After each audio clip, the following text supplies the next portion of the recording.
Hello everyone, आज हम सीखेंगे कक्षा 10वीं गणित अध्याय 4 की प्रश्नावली 4.3। प्रश्न क्रमांक 2 हमें यहाँ दिया गया है कि निम्नलिखित प्रत्येक द्विघात समीकरण में k का ऐसा मान ज्ञात कीजिए कि उसके दो बराबर मूल हो और कंडीशन हमें कुछ इस प्रकार से दी गई है। यहाँ प्रश्न की शुरुआत करने से पहले हम कुछ चीजें समझे। प्रश्न में बोला गया है कि द्विघात समीकरण हमें दी गई है और द्विघात समीकरण की कंडीशन होती है कि अधिकतम घात उसकी 2। यहाँ हमें किसी प्रकार की अधिकतम घात 2 नहीं दिखाई दे रही है। सबसे पहले हम इस कंडीशन को सरल करेंगे क्योंकि यहाँ x - 2 और kx के बीच में कोई चिन्ह नहीं है, यानी यहाँ हमें गुणा करना है।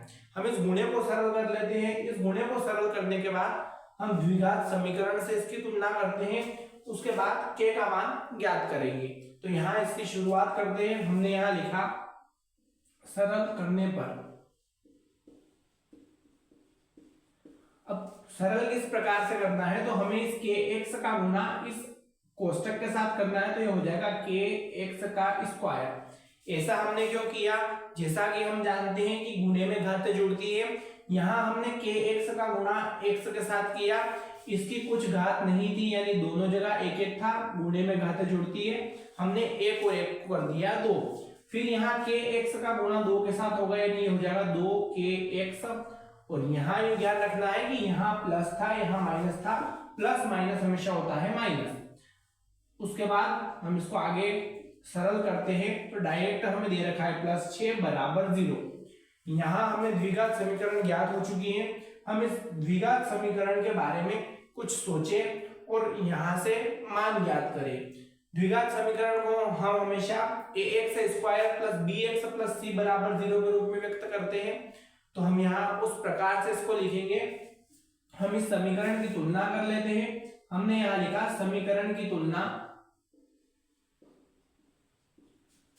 ax² + bx + c = 0 से करने पर। यहाँ हमें तुलना क्यों करनी पड़ रही है, उसके बारे में हम कुछ चीजें समझें। देखिए, यहाँ प्रश्न में बोला गया है कि उसके दो बराबर मूल हो और बराबर मूल की कंडीशन होती है कि b² - 4ac बराबर हो 0 के। ये हमने 4.3 के प्रश्न क्रमांक 1 में बहुत अच्छे से सीखा था कि किस प्रकार से हम इसकी तुलना करेंगे। और जब ये कंडीशन बनेगी कि जब b² - 4ac बराबर होगा 0 के, तब दो बराबर और वास्तविक मूल होंगे। तो यहाँ हमें b, a और c के मान ज्ञात करने हैं। इस कारण हम इस समीकरण की तुलना ax² + bx + c = 0 से करेंगे। हम यहाँ इसकी तुलना कर लेते हैं।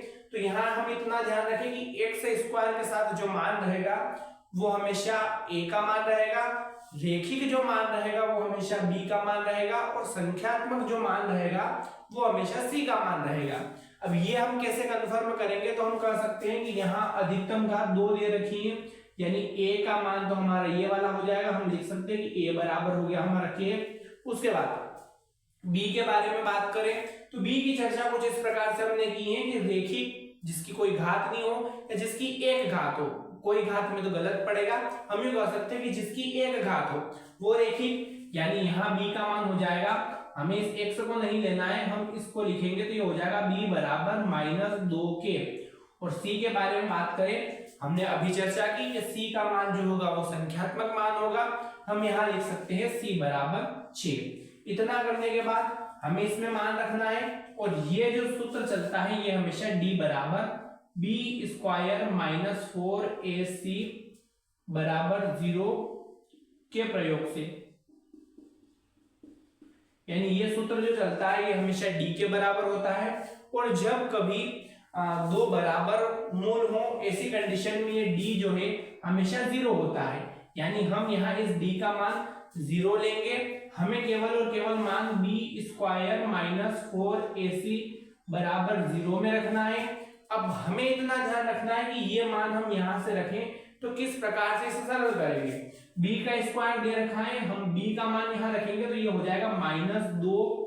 उसके बाद साथ में चल रहा है k और इस पूरे का स्क्वायर। उसके बाद यहाँ बीच में दे रखा है माइनस, यहाँ चल रहा है 4 और a और c के बीच में कोई चिन्ह नहीं है, यानी हम कह सकते हैं कि यहाँ गुना है। a का मान हमारे पास है k और c का मान हमारे पास है 6 बराबर में है 0।